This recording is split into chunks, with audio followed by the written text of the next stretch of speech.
Good morning. Appreciate everybody being here. Obviously, coming off the bye weekend, it was. I thought we had a good work week there last week, trying to really hone in and focus on some of the details, the fundamentals, communication, all elements of trying to help transition the work we're doing on the practice field so that it shows up there in the game to the best of our ability. I gave the guys a couple days off this weekend, be able to kind of just refresh, clear minds, clear bodies, and spirits, and get ready to go be better this week. And that's I thought our guys came back to really good meetings and practice last night. A lot of energy flying around. So guys definitely have a great sense of purpose for improvement, and that's our focus. And everything that we have this week to go be the best that we can be. Coaches, players, everybody involved. Trying to put our best foot forward to accomplish what we're setting out to be here for this week, and trying to block out all other things of the things that you learn from the experiences that we've had the first couple of weeks. You work to get better, but really all of our attention and focus is here on a very talented Memphis team that's coming in, and making sure that each of our players and our coaches go and do our jobs to the best of our ability with the week ahead. Do have some unfortunate news. Jaylin Lucas will be out for the year. Sustained an injury there in our last game. Really disappointed for the young man. Very talented player. Explosive athlete for us. But unfortunately, he had an injury that will keep him out for the rest of the season. He does have a red shirt available, so he does have a couple years eligibility left with that. But just our thoughts are with him as he's jumping into the rehab part of recovery and with the injury, and I know he's going to do a great job of being able to continue to help the guys that are there on the field, and obviously working through his process here moving forward, but still very excited about what his future is going to be as a Seminole. But it is unfortunate we're going to lose him for the rest of the season. Like I said, it's a big week for us. We need to continue to push and challenge each other, and I think our guys have the right mindset for what is necessary as we head into this week. All right, first question will be Ira over on your right. Going back to, I guess, 3 years ago now, you guys had a rough start, and one of the things you talked about was not changing anything, just doing what you're doing. Is the challenge any different though when you've had success like you've had the last couple of years, and now trying to get through something like this as opposed to the approach you took 3 years ago?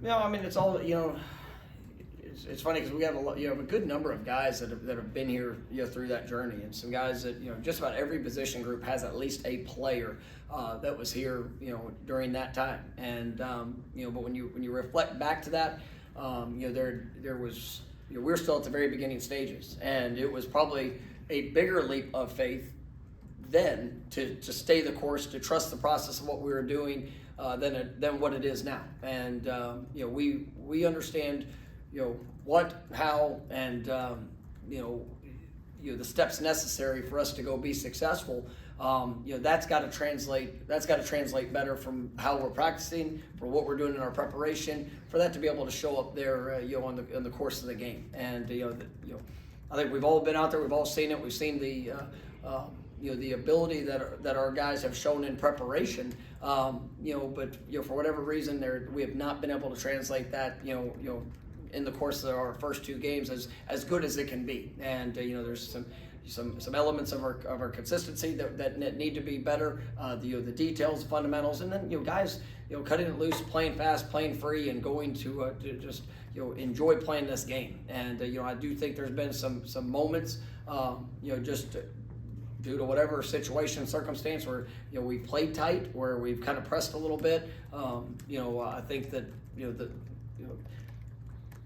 when you get your opportunity to go play this game, you gotta cut it loose and just trust your training, trust your fundamentals, trust communication. The guy to the left, the guy to the right, and it doesn't mean there's not gonna be a bad thing that shows up in the course of a contest, but it's the response that you have in that. And I've got a lot of confidence in where this team will continue to grow to. I believe in the young men that we have.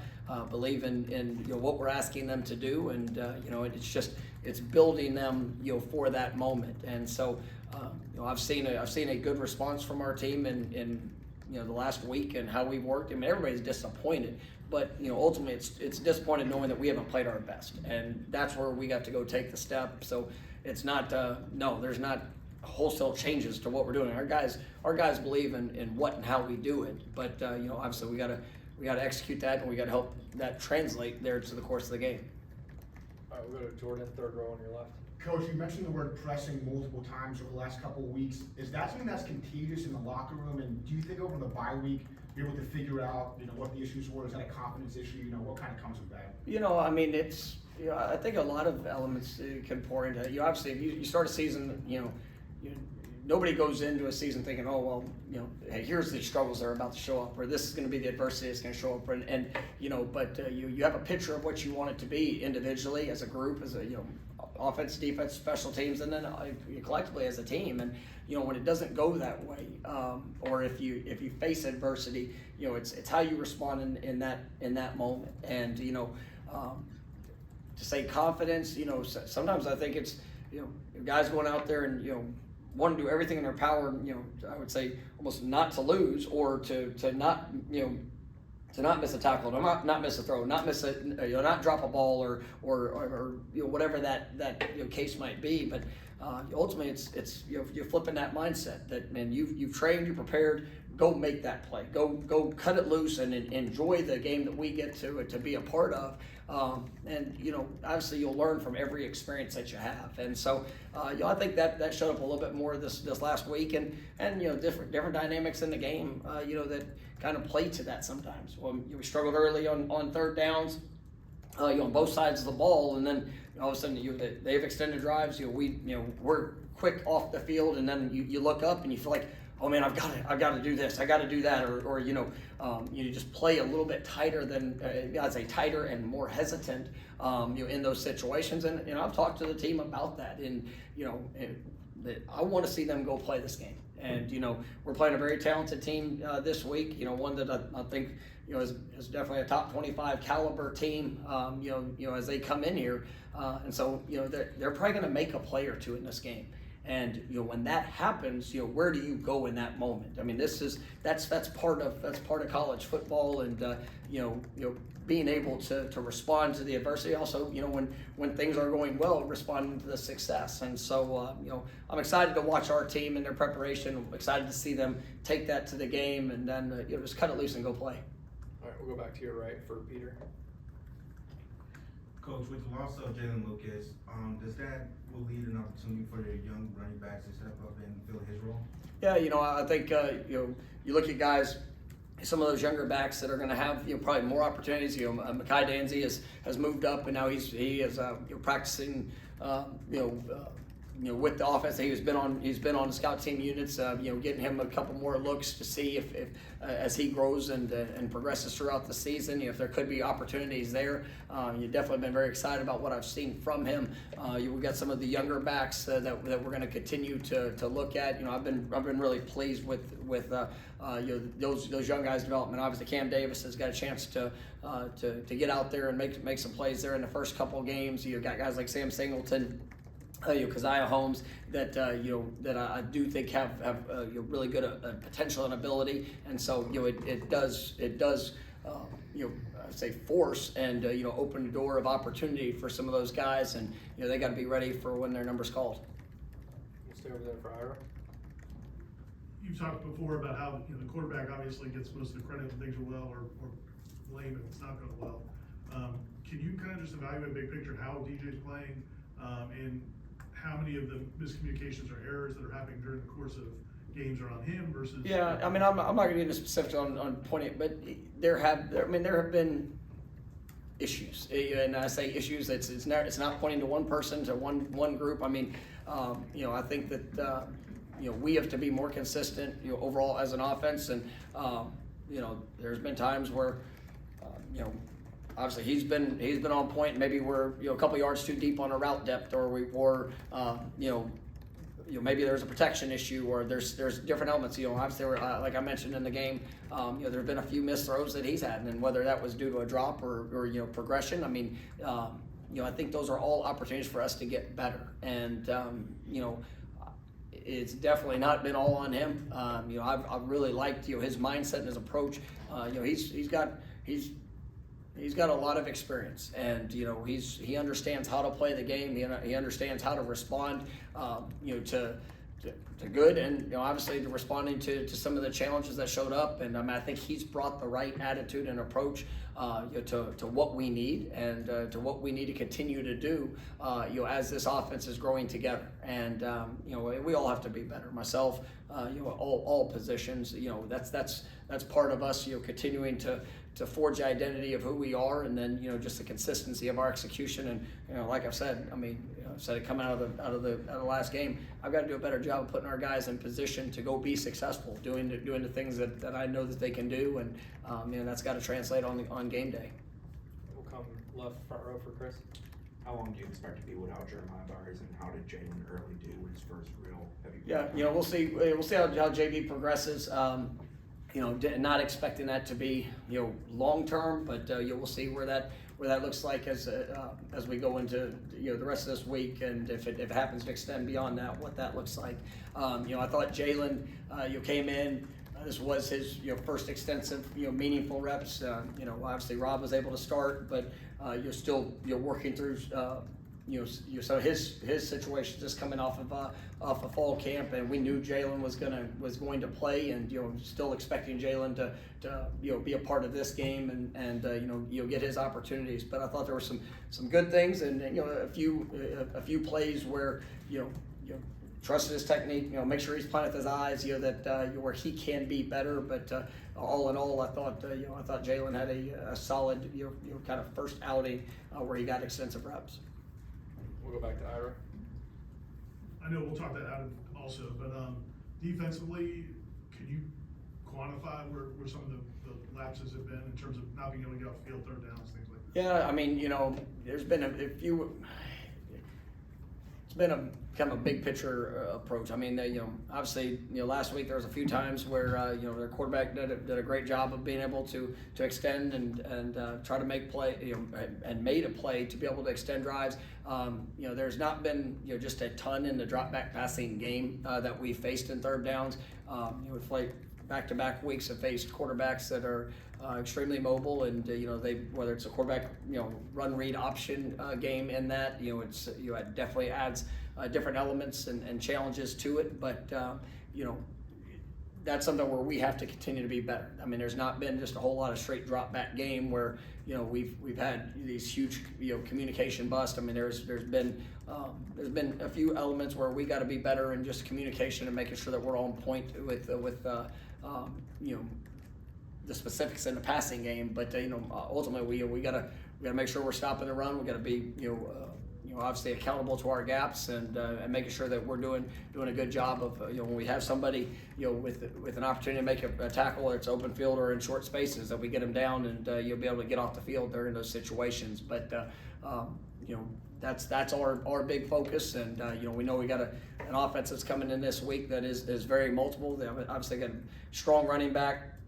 Went over 100 yards this last week. They're multiple in formation, structure is what they do, and then they've got some really good receivers and one of the most experienced quarterbacks, best quarterbacks in the country that's coming in. So we're going to have your challenges in both the run and the passing game. So it's going to take all 11 guys to make sure that we're doing our job, stopping the run, and then obviously being able to limit the vertical pass and make sure we're tight in our coverages. All right, we'll go to Allison in the back. Hey Coach, I just wanted to ask you about your time at Memphis. You've always talked so highly of it, said it was a special time being there. Just emotions heading into this game and what it's going to be like to play them. I've got unbelievable respect for that program, great love for that city.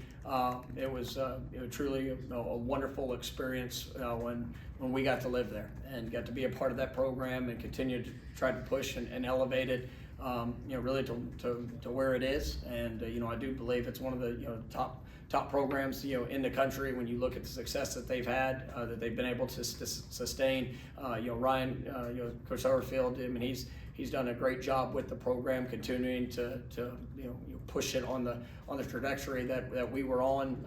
And you look at what they've done over the last 10, 12 years. I mean, it's really been impressive. And but this game is it's our next game. And I mean, I really Memphis will always have a special place in my heart. But I mean, this is about our players. It's about us going out there and being able to compete, improve, and get an opportunity to showcase all that we are and what we can be against a very talented team.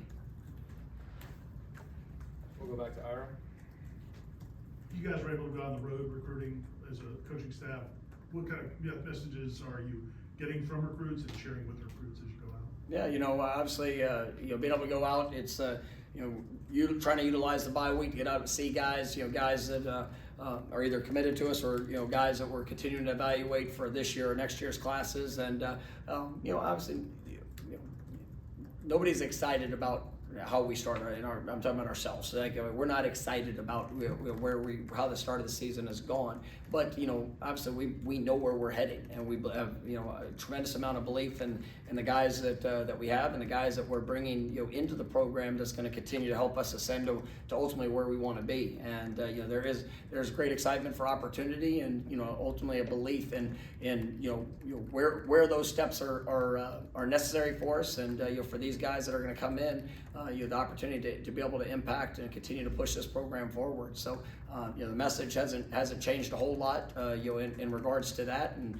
I believe in what we're doing and the guys that we're going after. All right, we'll stay there for Matt.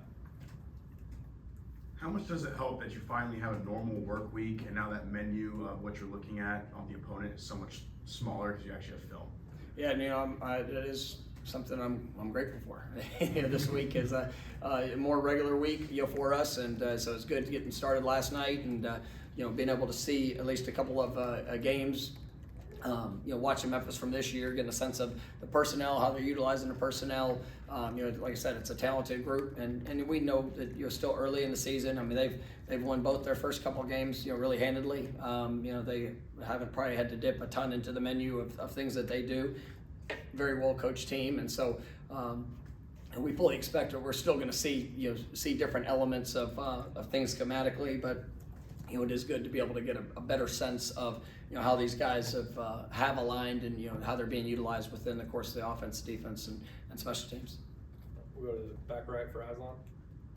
When it comes to giving new guys opportunities to perform in games, they have to earn those opportunities, but is it enough if the guys in front of them aren't playing good enough? Does that give them the opportunity to then be able to help out the team in the game?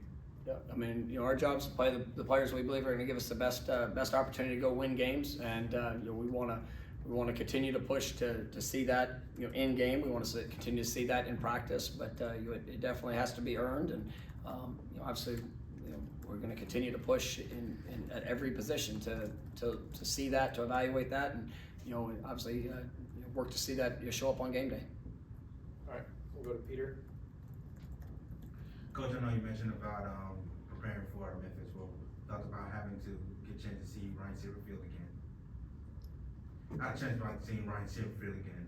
Yeah, no, I mean I'm grateful for Ryan, and obviously he was a part of the first staff there at Memphis. Was actually I think the only coach that was there from the beginning to the entire 4 years. A lot of guys got different opportunities, and obviously we're able to go and whether get promotions or different jobs. And Ryan had his opportunities, but he chose to stay and be a part of what we were building there. And I'm just so excited for him and the opportunity he gets to lead that program. And like I said, he's done a great job with it. We stay in touch. Definitely somebody that I got a lot of respect for, and he will definitely be there. Ira. At the BC game, Hakeem was going through some warm-up stuff, and he wasn't available that day. When he does come back, what can he help in terms of not just passing game, but also the running game? Yeah, I mean, I'm fully expecting Hakeem to be available this week and to play, and he really had a good fall camp. He was on track for what we were, what we believe he can be, and he's taken some positive steps. Still needs to get to grow and do that. But obviously you get another big, fast, strong receiver that we feel has an opportunity to win one-on-ones, get an opportunity to showcase those attributes in the passing game, but like I said, also in the running game. And that's something that we've got to continue to build upon on the perimeter. We faced a good number of looks where guys, the secondaries are getting incorporated heavily in the run fits, and so how can receivers help when it comes to that? And that's something that you look at Memphis, the secondary. That's one with the type of defense they play. I mean, I think it's as good of a secondary of fitting the run, fitting being physical out there on the edge, getting involved in and being disruptive on the perimeter game. So we need all of our receivers to come and bring obviously their best when it comes to that. But Akeem is somebody that I'm very excited about, and I think he can be a big play receiver for us, but also a steady, consistent force. I'm really proud of Kentron and what he was able to do in the last game, and he looked more like his old self of a speed and being able to get in and out of routes, and obviously had some big plays down the field. So definitely looking forward to what Hakeem can bring, but also the continued growth from those guys on the outside. All right, we'll go back to Jordan on your left. Coach, there's been some changes in college football this fall. The tablets on the sideline, the 2-minute timeout, I guess they call it now. How comfortable have you been feeling with that through 2 games, and how much do you think it's helped or hurt the team through the first couple of weeks? No, I mean, I think the helmet communication was something that was been good. We've worked a good amount of that throughout the course of spring. To be honest with you, like the tablet, the first time we got to use it was in Ireland, and with the construction here at the stadium, it was there was some challenges just with everything how it's wired. So I mean that's still a little bit of a work in progress, with us, and kind of the best ways. I think our guys have done a nice job, in the communication and being able to do that in the course of the game. But I still think there's some different elements of what is best. How does that best fit us? The information that we need to see, the communication of that, and then still making sure that we're transitioning that to the next series or next to the next half or whatever that dynamic might be as we're rolling through that. So it's definitely still a work in progress, but you feel comfortable when it comes to all of it. All right, y'all good? Okay. All right, thank you.